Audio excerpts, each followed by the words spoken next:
এক দুষ্ট লোক বেশ চড়া দামে একটা কূপ একটা কৃষকের কাছে বিক্রি করে দিল। পরদিন কৃষক সেই কূপে পানি নিতে আসলো। এখন দুষ্ট লোকটি কৃষককে বলে, তোমার কাছে তো আমি কূপ বিক্রি করেছি, পানি তো বিক্রি করিনি। তো কৃষক এখন বেজায় বিপদে পড়ে গেল। সে এখন কি করবে? সে এখন আদালতের শরণাপন্ন হলো। আদালতে যাওয়ার পরে সেই দুষ্ট লোকটি আবার বিচারককে সে একই কথাই বলে। সে কূপ বিক্রি করেছে, কিন্তু কৃষকের কাছে পানি বিক্রি করে।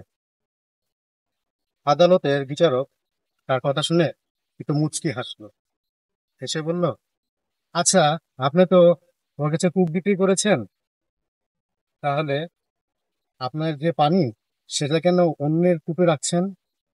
আপনার পানি আপনি সরিয়ে নিয়ে যান। যখন কুষ্টিমন্ত্রী এই কথাটা শুনলো, তখন সে দেখলো বিপদ সামনে ঘটছে। সেই বিপদ দেখে আদালতের বিচারক চলে